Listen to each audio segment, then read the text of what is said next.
আইপিএলে আজকের ফাইনাল ম্যাচে এক এসেই বদলে দিল ম্যাচের চিত্র, পাল্টে দিয়েছে আইপিএলের ফাইনালের ভাগ্য নির্ধারণ ম্যাচ।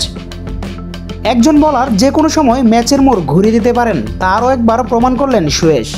তিনি তার বোলিং নৈপুণ্য দেখিয়ে ফাইনাল ম্যাচে দুর্দান্ত এক পারফর্ম করেন। কিংস 11 পাঞ্জাবের বিপক্ষে রয়্যাল চ্যালেঞ্জার্স বেঙ্গালুরু প্রথমে ফিল্ডিং করতে নামে এবং তারা দুর্দান্তভাবে খেলাটা শুরু করে।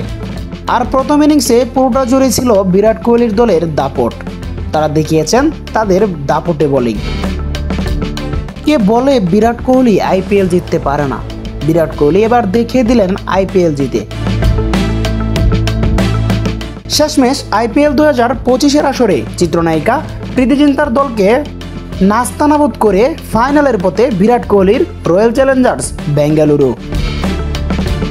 যদি কোনো বিপদের সম্মুখীন না হন, তবে বিরাটের দল এই স্বল্প রানের পুঁজি টপকাতে হিমশিম খাবে না, এটাই স্বাভাবিক।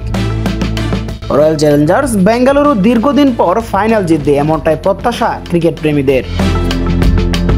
বিরাট কোহলিরও এটা বড় ধরনের একটা পাওয়া, তিনি আইপিএলে চ্যাম্পিয়ন হবেন।